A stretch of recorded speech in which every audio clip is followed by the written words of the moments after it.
Hey, Elevate, wanted to hop on and share my thoughts on today's quiet time. If you're following along with us, it's Matthew 26, 30 to 46. In this passage, Jesus moves with his disciples from the upper room and over to the Garden of Gethsemane.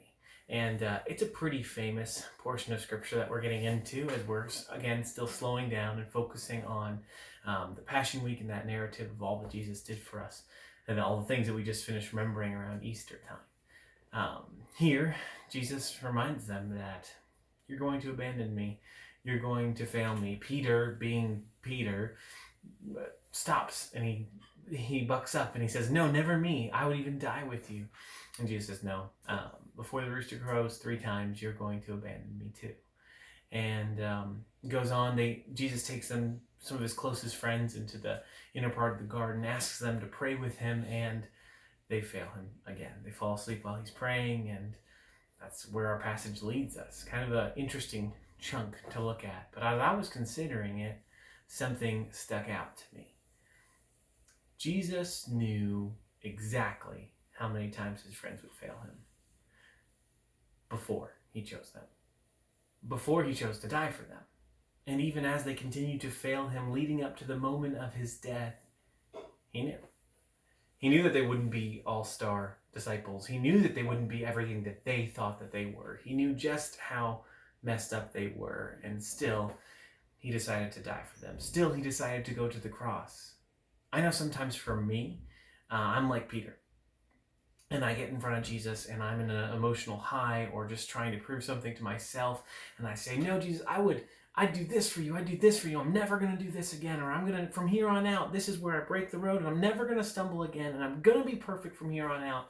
And it doesn't take too long for me to fall and fail my master again. It's interesting today to remember that, 1, I'm not alone in that. But 2, Jesus knew that when he died for me. He knew just how messed up I was, and he knew just how many times I'd fail. And yet he still decided to die. It's a comforting thing in a sense, because for us, sometimes we're really surprised when we blow it. I can't believe I did it again. I can't believe I'm here again. I can't believe I blew it. I thought this was behind me. But scriptures say all we like sheep have gone astray. We've gone, each of us, to our own way, and the Lord has laid upon him the iniquity of us all. There's even verses that point to this picture and this idea that not only do each of us fail, we are prone to continue to wander off. We are bad sheep, but the Good Shepherd leaves the 99 and seeks us out and seeks me out. And there are times that I have to stop and hang my head and say, Jesus, it's me again. I failed again. I've wandered off again.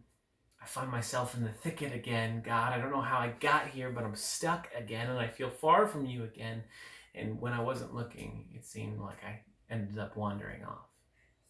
But it's so good to know in those moments that Jesus isn't surprised. Jesus isn't crushed. He isn't devastated. It's not that he wants us to fail or is setting us up for failure, but he knows, I love the scripture says it this way, he knows our frames and that we are but dust. I might have an elevated opinion of how much Josiah Brownlee can pull off, but God knows perfectly what kind of sinner I was, and I'm still fighting with. And he looks on me in love and says, you know what, my child? I know you couldn't. That's why I did. Even through it all, he's inviting us to be with him. He's inviting us to his side. He's not ruined. He's not surprised. He says, okay, come to me, be honest with me about where you're at, and I'll meet you there. There's this passage I love. If you're familiar with scripture, you know where this story goes. Peter says, no, I would even die for you. I would never deny you. Jesus says, no, before the rooster crows 3 times, you will deny that you even know me. And surprise, surprise, it turns out exactly as Jesus said. Peter's devastated. He's ruined. He can't believe that he betrayed the one that he loved. And I love this scene that takes place in some of the Gospels a little bit later on in the story. When Jesus comes back, he finds Peter not knowing what to do now that he's blown it officially, as big as he could imagine blowing it. He finds him fishing, and Jesus comes to him and asks him the question, Peter, do you love me? And it's this interesting exchange between Peter. Jesus says, hey, Peter, do you love me, agape? And Peter says, I love you, phileo. And in that, Peter has now been humbled, and he's being honest with Jesus about where he's at, what he does know and what he doesn't know. And Jesus, in love, is able to say, all right, you're honest about where you're at with me? I have something for you to do.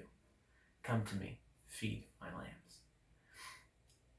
God is the one person who isn't fooled about where we're at and how we're doing.